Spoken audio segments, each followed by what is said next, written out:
High dear friends, welcome to the CSS learners academy. آج کے اس national affairs current affair analysis کا جو سیشن ہے، اس میں ہم چند امپورٹنٹ ڈیولپمنٹس پہ بات کریں گے۔ اس میں سب سے پہلی تو آبویسلی وہی نیوز ہے کہ جو ایک بڑا ہی ہولناک قسم کا واقعہ موٹر وے پہ پیش آیا ہے آج سے 3 دن پہلے، اور اس واقعے کی جو ہے وہ تحقیقات اسی وقت سے شروع کر دی گئی تھیں، because it is one of the high profile cases. High profile اس حیثیت سے ہے کہ جو اس کیس کا امپیکٹ ہے وہ پورے کے پورے پاکستان پہ ایک بہت ہی نیگیٹو امپیکٹ اس کیس کی وجہ سے پڑا ہے۔ It is not only Punjab, it is not only about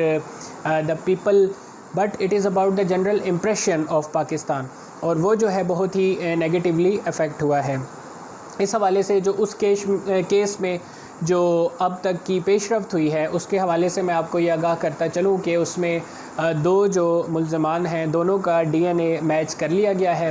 کیونکہ اس واقعے کے فوراً بعد یہ 3 سے 5 کلومیٹر کا جو ایریا ہے، اس کو فوری طور پہ سیل کر دیا گیا تھا، اور اس کے اندر جتنے بھی لوگ ہیں ان تمام کی گرفتاریاں بھی ہوئیں جو اس خاص ایک ایج گروپ سے تعلق رکھنے والے ہیں، کیونکہ یہ ایک انویسٹیگیشن پروسیجر کا حصہ ہوتا ہے۔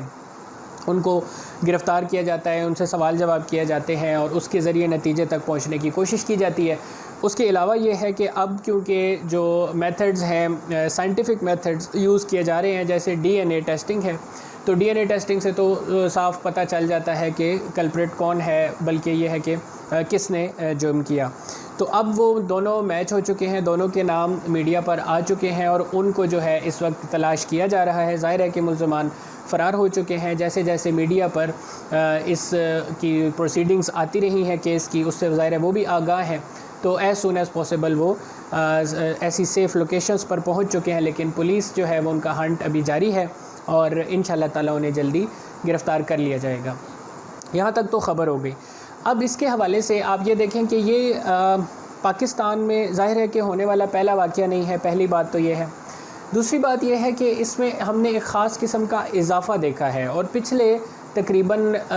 ڈیکیڈ کی اگر آپ بات کر لیں، ویسے 5-6 سال کی بھی بات کریں، تو اس میں ان کیسز میں خاطر خواہ اضافہ ہوا ہے۔ مطلب ہے کہ اتنی تیزی سے اس میں اضافہ ہوا کہ گورنمنٹ یا اسٹیٹ جو ہے وہ بالکل اس معاملے میں فیل ہوتی ہوئی نظر آ رہی ہے، چاہے وہ پچھلی گورنمنٹ کی بات تھی یا اس گورنمنٹ کی تھی، کیونکہ یہ ایسے معاملات نہیں ہیں کہ جن پہ پالیٹکس کی جائے۔ یہ معاملات اس قسم کے ہیں جو کسی بھی ملک کے اندر رہنے والے عوام کی سیکیورٹی سے اور پروٹیکشن سے ریلیٹڈ ہیں، جو کہ ہمارے جو لا انفورسمنٹ ایجنسیز ہیں ان کی ذمہ داری ہے۔ یعنی ان کا اولین فریضہ ہی یہ ہے کہ وہ آپ کو سیفٹی اینڈ سیکیورٹی پرووائڈ کریں، regard less of the fact کہ آپ کس جگہ پر ہیں اور کس وقت ہیں۔ دیکھیں، کوئی بھی ٹیریٹری جو پاکستان کا حصہ ہے، ہم جو پاکستان کی سوورینٹی کی بات کرتے ہیں، تو وہ سوورینٹی پورے پاکستان کی ٹیریٹری کی ہم بات کرتے ہیں نا، تو یہ ساری کی ساری ٹیریٹری پاکستان کہلاتی ہے۔ ایسا تو ہے نہیں کہ آپ کہیں کہ یہ علاقہ پاکستان ہے اور یہ جو ہے نا یہ پاکستان نہیں ہے،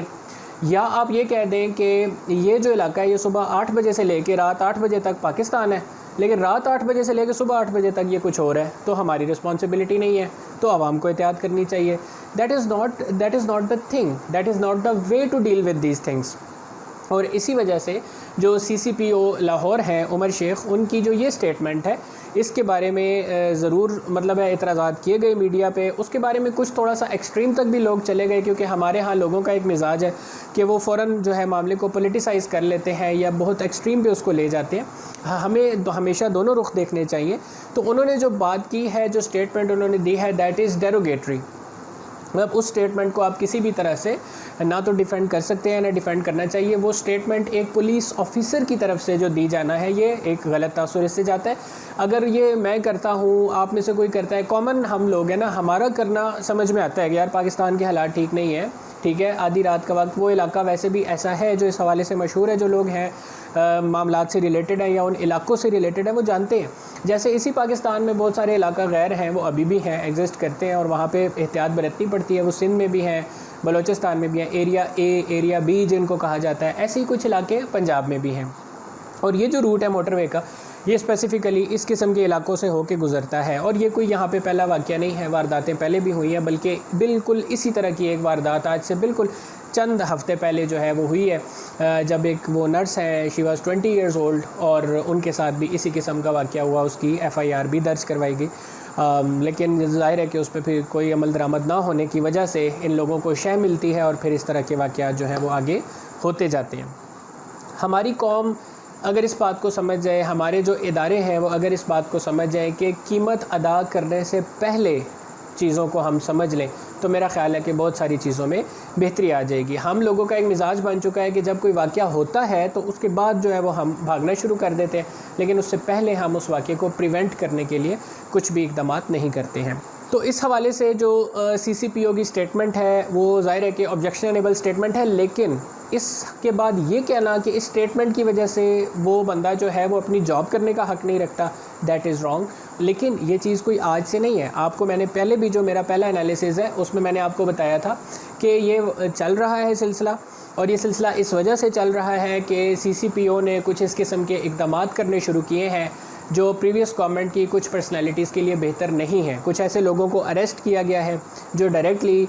جو ہے وہ جاتی عمرہ سے لنکڈ ہیں، اور میں نے آپ کو اس کال کے بارے میں بتایا تھا جو کال ریکارڈ کی گئی ہے، جس میں یہ بتایا گیا ہے کہ سی سی پی او کو کس طرح سے کالز کر کے دھمکیاں دی گئی تھی کہ آپ کو ڈسمس کرانے کے لیے کوئی بھی عمل کرنا پڑا تو وہ ہم کریں گے، یہاں تک کہ آپ کو سپریم کورٹ تک گھسیٹا جائے گا۔ انہی الفاظ میں ان کو میننگ کنوے کیا گیا تھا، اور انہوں نے یہ کہا تھا کہ وہ جو میں نے اریسٹ کیے ہیں بندے وہ میں اریسٹ کروں گا بھی، اور اس کیس میں آگے پروسیڈنگ بھی کروں گا، اور اس کے جسٹ 2 دن بعد جو ہے وہ یہ واقعہ ہو جاتا ہے۔ تو اس کے حوالے سے ظاہر ہے کہ ایک سیکنڈ اوپینین بھی اپنی جگہ پہ موجود ہے کہ وہ ایسے ہی جگہ پر کیا جاتا ہے جو سی سی پی او کی ڈائریکٹ جورسڈکشن میں اس لیے وجہ سے آ جاتا ہے کہ موٹر وے پولیس وہاں پہ موجود نہیں ہے، اور ویسے بھی وہ علاقہ ایسا ہے جہاں پہ وارداتیں ہوتی رہتی ہیں، تو کوئی بھی واردات ہونا اور اس کو پھر میڈیا کے ذریعے ایک رنگ دے دینا اور پھر عوام کا ایک امپریشن کریٹ کرنا، یہ تو ہائبرڈ وارفیئر کا ایک حصہ بن چکا ہے، جس حوالے سے میں پہلے بات کر چکا ہوں پچھلے انالیسز میں۔ تو یہ بھی ایک کڑی ہے، اس کی ایک رخ اس کا اس طرف بھی جاتا ہے، لیکن آہستہ آہستہ جب ڈیولپمنٹ مزید سامنے آئے گی تو ہمیں پتہ چلے گا، کیونکہ اسی دن جس دن یہ واقعہ ہوا ہے خاتون والا، اسی طرح ایک اور انفارچونیٹ انسیڈنٹ جو ہے وہ کراچی میں ہوا، جو کہ 4-5 سال کی ایک بچی تھی جس کے ساتھ یہ سلسلہ کیا گیا ہے، and that was very brutal. اس قسم کا اس سے پہلے نہیں ہوا ہے واقعہ، یعنی اینٹیں جو ہیں، اینٹیں یوز کی گئی اس بچی کو قتل کرنے کے لیے۔ تو یہ اس حد تک جو بروٹیلٹی آ چکی ہے، حیوانیت آ چکی ہے معاشرے میں، اور اس کو ہائی لائٹ نہیں کیا گیا، اس واقعے کو ہائی لائٹ کر کے میڈیا میں ایک ہائپ کریٹ کی گئی، تو اس کی پولیٹیسائزیشن بھی کہیں نہ کہیں ہمیں نظر آتی ہے۔ لیکن اس میں ہونا کیا چاہیے، امپورٹنٹ بات یہ ہے، تو اس کے حوالے سے بہت ساری لیجسلیشنز جو ہیں ان میں کہا گیا کہ جی اس طرح سے قانون سازی کر لی جائے، سزائیں جو ہیں وہ سخت سے سخت بنا دی جائیں، باقی معاملات ہو جائیں۔ میں یہ کہتا ہوں کہ وہ بھی ہوں، اپنی جگہ ہوں۔ دیکھیں جو اسلامک کنسیپٹ آف پنشمنٹس ہے، اگر وہ آپ ایک دفعہ کسی بھی جگہ اپلائی کر دیتے ہیں نا، دیکھیں ہیومن رائٹس کی جو بات کرنے والی مجھے نہیں سمجھ آتی ہے کہ جو مذہب انسانیت کے لیے آیا ہے اس کے اندر پائی جانے والی چیزیں جو ہیں وہ آپ کو غلط لگتی ہیں اور بات آپ انسانیت کی کرتے ہیں، یعنی وہ کون سی انسانیت ہے جس کو آپ پروموٹ کر رہے ہیں جب آپ اس مذہب کو نہیں مان رہے تسلیم کر رہے جو اسلام آیا ہی انسانیت کے لیے، یعنی جس میں کہا جاتا ہے کہ قل اعوذ برب الناس، مخاطب ہی لوگوں کو کیا گیا ایھا الناس، تو اس میں لوگوں کو مخاطب کیا جا رہا ہے۔ اچھا پھر وہ جو نبی آیا ہے خاتم النبیین جنہیں کہا جاتا ہے صلی اللہ علیہ وآلہ وسلم، وہ کسی ایک قوم کے لیے تو آئے نہیں ہیں، ان کے بارے میں تو کہا گیا کہ ہم نے انہیں تمام جہانوں کے لیے رحمت بنا کر بھیجا ہے، سب کے لیے بنا کر بھیجا ہے، انسانیت کے لیے بنا کر بھیجا۔ تو جو مذہب وہ لے کر آئے ہیں آپ وہ پنشمنٹ دینے کو تیار نہیں ہیں، وہاں پہ آپ کو ہیومن رائٹس یاد آ جاتے ہیں، ٹھیک ہے، تو پھر مجھے نہیں سمجھ آتی پھر اس کا نام آپ اسلامک ریپبلک آف پاکستان سے چینج کر کے تو اس کو جو ہے وہ ویلفیئر اسٹیٹ کر دیں، یا پھر اس کو جسٹ پاکستان کر دیں، ٹھیک ہے، پیپل ریپبلک آف پاکستان کر دیں، پھر اسلامک اس میں سے نکال دیں اگر آپ نے اسلامک پرووینس پہ نہیں چلنا۔ مقصد کیا ہوتا ہے اسلامک پنشمنٹ کا؟ جو مقصد ہے اس کا وہ ڈیٹرنس ہے، ٹھیک ہے، ظلم اور بربریت وہ ہے جو پہلے ہوئی ہے، پنشمنٹ ظلم اور بربریت نہیں ہے، پنشمنٹ وہ ہے جو آپ نے کمائی ہے۔ دیکھیں یہ بہت امپورٹنٹ بات ہے جو آپ کو سمجھنی چاہیے، ویسے تو میں ظاہر ہے کہ اپنے لیکچرز میں یہ چیزیں ڈسکس کرتا ہوں، کرمنالوجی میں خاص طور پہ کروں گا، لیکن اب یہاں پہ بات آ گئی تو میں بتاتا چلوں۔ Punishment is earned, reward is earned, یہ جو سزا ہے یہ بھی کمائی جاتی ہے، جو جزا ہے یہ بھی کمائی جاتی ہے، سو اس کی جو ذمہ داری ہے وہ کمانے والے پہ ہوتی ہے، دینے والے پہ نہیں ہوتی ہے۔ آپ نے یہ دیکھنا ہے، دیکھیں ایک عمل میں کرتا ہوں تو اس کا ذمہ دار میں ہوں، اب ایک عمل سے پہلے مجھے پتہ ہے کہ اس کی جو سزا ہے وہ یہ ہونی ہے، تو وہ سزا دینے والا ذمہ دار نہیں ہے، ذمہ دار میں ہوں جس نے جانتے بوجھتے ہوئے قدم اٹھایا۔ اس وجہ سے سزا آپ وہ رکھتے ہیں جو کسی کو ڈیٹر کرنے کے قابل ہو. اس چیز کو کہا جاتا ہے تھیوری آف یوٹیلیٹیرینزم. یوٹیلیٹیرینزم کیا ہے کہ جب بھی کوئی انسان کرائم کمٹ کرتا ہے تو وہ یہ دیکھتا ہے, بیلنس کرتا ہے کہ اس کرائم میں مجھے جو پلیئر ملے گا وہ کتنا ہے, اور اگر اس میں پکڑا جاؤں تو جو پنشمنٹ ملے گی وہ کتنی ہے. پھر وہ پلیئر اور پنشمنٹ کو بیلنس کرتا ہے. اگر تو پلیئر زیادہ ہے, پنشمنٹ کم ہے, تو وہ کرائم کر دیتا ہے کہ پکڑا بھی گیا تو خیر ہے. اگر پنشمنٹ زیادہ ہے پلیئر کے مقابلے میں تو پھر وہ 100 دفعہ سوچے گا اور وہ کہے گا نہیں یار یہ کام کروں اور پکڑا جاؤں تو جو پنشمنٹ ہے وہ میں برداشت نہیں کر سکتا. اس وجہ سے جو اس میں پنشمنٹ رکھی جاتی ہے وہ ایسی رکھی جانی چاہیے کہ جو اس کو یعنی اس کو ڈیٹر کر سکے, خوف میں مبتلا کرے کہ میں نے یہ کام نہیں کرنا. اب اس کے حوالے سے جو ہے وہ بعض اوقات یہ کہا جاتا ہے, بعض غلط سزائیں بھی سجیسٹ کی جاتی ہیں جن کو اسلام نے منع فرمایا ہے کہ نہیں آپ نے ایک حد تک جانا ہے, جتنا اس نے عمل کیا اتنی آپ نے اس کو سزا دینی. اگر آپ لوگوں کو سنسار کرتے ہیں تو آپ مجھے خود بتا دیجئے کسی ایک سوسائٹی میں کوئی ایک ویڈیو آپ دیکھ لیجئے جس میں کسی کو سنسار کیا گیا ہو, کم از کم اس کے بعد ہی آپ کے اندر جرأت پیدا نہیں ہوگی کہ ایسا کام کیا جائے. تو پہلے تو اس کو لیجسلیشن یہ ہونی چاہیے کہ جو اسلامک سزائیں ہیں ریپ کے سلسلے میں خاص کر ان کو دیا جانا چاہیے, وہ شروع کیا جائے, کام لیجسلیٹ کرے پراپرلی اور لوگوں کو ڈیٹرنس میں مبتلا کیا جائے. دوسری بات اس کے حوالے سے جو اہم ہے وہ یہ ہے کہ بہرحال اسلام کی سزاؤں کے ساتھ ساتھ اسلامی نظام کی دیگر پرووینس بھی بہت اہم ہے اور وہ بھی سمجھنا ضروری ہے. جیسے ایک کنسیپٹ ہے ارلی میرجز کا. تو اگر آپ ارلی میرجز کی طرف چلے جاتے ہیں تو بہت سارے پرابلمز ایسے ہیں جو اس وقت ہماری سوسائٹی فیس کر رہی ہے. میں پاکستان کے سوشل ایشوز پہ ایک لیکچر دینا ہے جس میں بتاؤں گا. تو وہ جو چیزیں سوسائٹی فیس کر رہی ہے اگر وہ نہ ہوں, وہ فرسٹریشن نہ ہو, وہ ایک مینٹیلٹی کریٹ ہی نہ ہو تو ایسی بہت ساری چیزوں سے بچا جا سکتا ہے. بہرحال دوسری جو آج کی اہم نیوز ہے جی وہ ہے بلال فاروقی کے حوالے سے.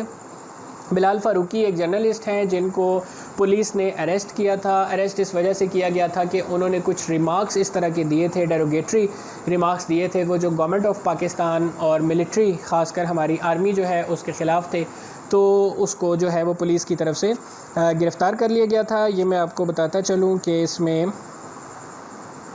جو پروویژنز ان کے اوپر لگائی گئی تھیں, ایک تو ہے جی پاکستان پینل کوڈ سب سے پہلے جس کو تعزیرات پاکستان کہا جاتا ہے. پاکستان پینل کوڈ کے سیکشن 500 اور سیکشن 505 انہیں ایک نظر اسٹڈی کر لیجئے گا. خاص کر وہ لوگ جو سوشل میڈیا پہ کوئی بھی پوسٹ آتی ہے تو اس کو شیئر کر دیتے ہیں یا کمنٹ کر دیتے ہیں, ان کو یہ سمجھانا ضروری ہے کہ آپ کا جو قانون ہے وہ کس حد تک آپ کو الاؤ کرتا ہے اور کس حد تک نہیں کرتا. اگر کوئی آپ کے خلاف قانونی کارروائی نہیں کرتا that is a separate thing, لیکن اگر کوئی کرنا چاہے تو جسٹ فیس بک کی پوسٹ شیئرنگ پہ, کمنٹس پہ قانونی کارروائی کی جا سکتی ہے ان سیکشنز کے انڈر. اسی طرح سے prevention of electronic crimes act ہے 2016 کا, اس کا سیکشن نمبر 11 اور سیکشن نمبر 20. یہ جو 4 سیکشنز ہیں ان کے تحت ایف آئی آر کاٹی گئی تھی. جرنلسٹ بلال فاروقی کو گرفتار کر دیا گیا تھا, لیکن پھر جو ہمارے ایکٹیوسٹ ہیں انکلوڈنگ جبران ناصر انہوں نے کہا اور پھر اس کو آج جو ہے وہ ان کی گارنٹیز پر رہا کیا گیا ہے کہ آئندہ اس قسم کی کوئی کام جو ہمارے انسٹیٹیوشنز کے لیے, ہماری گورنمنٹ کے لیے نقصان دہ ہوں وہ شیئر نہیں کیے جائیں گے. تیسرا جو آج کا واقعہ ہے وہ بی آر ٹی کے حوالے سے ہے. بس ریپڈ ٹرانزٹ جو ہے, جس طرح سے میٹرو پروجیکٹس پنجاب میں ہیں اس طرح سے جو بی آر ٹی پروجیکٹ ہے وہ ہے کے پی گورنمنٹ کا پروجیکٹ ہے. اس میں بھی پشاور سٹی میں جو ہے وہ میٹرو کی طرح کا ایک سیٹ اپ بنایا گیا ہے, لیکن ایک تو یہ ہے کہ اس میں بہت ساری انکانسسٹنسیز رہی ہیں, شروع سے رہی ہیں. پھر اس کو ہیپ ہیزرڈ طریقے سے اگست میں جو ہے وہ چلایا گیا اور اگست سے لے کے ابھی تک اس میں 3 اس طرح کے انسیڈنٹس ہو چکے ہیں, جس میں پہلا انسیڈنٹ تھا جس میں جو ہے وہ سڑک پہ چلتے چلتے بس جو ہے وہ اس طرح ٹوٹ پھوٹ کا شکار ہو گئی تھی. دوسرے واقعے میں ایک بس کے اندر آگ لگ گئی تھی اور آج پھر ایسا واقعہ ہوا. آج اس حد تک سچویشن نہیں بڑی, سپارکنگ ہوئی ہے, لیکن ظاہر ہے کہ بس کو رکوانا پڑا, لوگوں کو اتارا گیا. انویسٹیگیشنز ٹیم وہاں پہ پہنچ گئی, انہوں نے دیکھا اور پھر اس پہ جو ہے وہ فردر عمل درآمد کیا. یہ کے پی کے بارے میں, پنجاب کے بارے میں, سندھ کے بارے میں یا بلوچستان کے بارے میں نہیں ہے جو میں اکثر کہا کرتا ہوں. That is about Pakistan. جب بھی آپ کا کوئی پروجیکٹ, چاہے وہ میٹرو لاہور کا پروجیکٹ ہے, اس کے اندر کچھ پرابلمز اس طرح کے پیدا ہوئے اسی طریقے سے اب اسلام آباد ایئرپورٹ کا پروجیکٹ ہے، اس میں پرابلمز ہوئے، اسی طرح سے BRT میں پرابلمز ہو رہے ہیں۔ یہ پاکستان کی ایک اوور آل جو پولیٹیکل ہماری فیکشنز ہیں ان کو سوچنا چاہیے کہ وہ کام جو لوگوں کے لیے بنائے جاتے ہیں، جیسے ویلفیئر کہا جاتا ہے، ویلفیئر کے لیے بنائے جاتے ہیں، ان میں پولیٹکس نہیں ہونی چاہیے۔ آپ پورے طریقے سے پراپر طریقے سے جو ہے وہ اس کا کانٹریکٹس وغیرہ کا نظام چلائیں، اور پھر اس پہ کوالٹی ایشورنس کو بھی یقینی بنائیں تاکہ اس قسم کے واقعات کو روکا جا سکے۔ تیسری جو خبر ہے جی وہ پشاور ہائی کورٹ کے حوالے سے ہے۔ پشاور ہائی کورٹ نے خیبر پختونخوا کی گورنمنٹ کو آج ایک اور نوٹیفیکیشن بھیجا ہے، اور وہ جو نوٹیفیکیشن ہے وہ ہے Khyber Pakhtunkhwa judicial services act کے حوالے سے۔ Khyber Pakhtunkhwa judicial services act 2018 جو ہے اس کو پروپوز کیا گیا تھا، اور اس کے تحت جو جوڈیشری ہے اس کو ایگزیکٹو سے الگ کرنے کی جو ہے وہ ایک پروپوزل دی گئی تھی، لیکن یہ جو قانون ہے ابھی تک پروپوزل میں ہی ہے اور اس کو امپلیمنٹ نہیں کیا جا رہا۔ اس کے حوالے سے ابھی تک جو ہے وہ 18 کے قریب آپ کہہ سکتے ہیں کہ ریمائنڈرز گورنمنٹ کو بھیجے گئے ہیں، لیکن گورنمنٹ کی طرف سے ابھی تک اس پر کسی قسم کی کوئی کارروائی سامنے نہیں آ رہی۔ چوتھی جو آج کی خبر ہے وہ پاکستان پیپلز پارٹی کے کو چیئرمین ہیں بلاول بھٹو زرداری، ان کی طرف سے جو ہے وہ ایک بیان جاری کیا گیا ہے جس میں انہوں نے یہ کہا ہے کہ فیڈریشن نے یعنی سینٹر نے سندھ کے لیے جو کچھ کرنا چاہیے تھا وہ نہیں کیا ہے، اور جو بھی بارش سے علاقے افیکٹ ہوئے ہیں ان کے لیے جس طرح سے ہیلپ کرنی چاہیے تھی وہ نہیں کی گئی ہے۔ اس کے حوالے سے میں یہ کہوں گا کہ یہ بالکل ایک ڈرائی قسم کا کرٹیسزم ہے۔ کراچی کے لیے جو پیکیج اس دفعہ فیڈرل گورنمنٹ کی طرف سے اناؤنس کیا گیا ہے that is biggest in the history of Pakistan, کہ کسی بھی ایک شہر کے لیے 1.1 ٹریلین روپیز کا پیکیج اناؤنس کیا جائے، تو وہ اناؤنس کیا that is a greatest achievement میں یہ کہوں گا۔ اور جو سندھ گورنمنٹ کے حوالے سے دیکھیں، جب فنڈز لینے کی بات آتی ہے تو اس وقت 18th امینڈمنٹ کے تحت اٹانومی یاد آ جاتی ہے، اور جس وقت انہی فنڈز کو جو آپ نے لوگوں سے ہی کلیکٹ کیے ہیں، جب ان فنڈز کو امپلیمنٹ کرنے کی بات آتی ہے تو وہاں پہ آپ کہتے ہیں کہ فیڈرل گورنمنٹ کو رول پلے کرنا چاہیے۔ پھر وہی بات یہاں پہ کہوں گا کہ یہ وہ تمام چیزیں جو بھی لوگوں کی ویلفیئر سے ریلیٹڈ ہیں، اس کے بارے میں تمام لوگوں سے ایک ریکویسٹ کرتا ہوں جو بھی ارباب اختیار ہے کہ اس قسم کے معاملات جو ہیں اس میں پالیٹکس نہ کیا کریں۔ ویلفیئر سے ریلیٹڈ جو معاملات ہوتے ہیں ان کو کلیکٹیولی جو ہے وہ کرنا چاہیے۔ جیسے ابھی ریسنٹلی کراچی کے بارے میں کہا جا رہا ہے، کراچی کا جو پیکیج اناؤنس ہو چکا ہے، اس کی جو امپلیمنٹیشن ہے وہ تمام اداروں کو، تمام جو اسٹیک ہولڈرز ہیں ان کو مل کر کرنی چاہیے۔ تو میں سمجھتا ہوں کہ اگر ان چیزوں پہ عمل درآمد کرنے میں کامیابی ہو گئی تو پھر پاکستان انشاءاللہ تعالیٰ بہت آگے جائے گا۔ مزید اپڈیٹس کے لیے ہمارے چینل کو ضرور سبسکرائب کر لیں، بیل آئیکن پہ کلک کر لیں، جیسے ہی کوئی امپورٹنٹ ڈیولپمنٹ آئے گی انشاءاللہ اس سے ریلیٹڈ جو ہے وہ انالیسز پیش کر دیے جائیں گے۔ اسٹے بلیسڈ، اللہ حافظ۔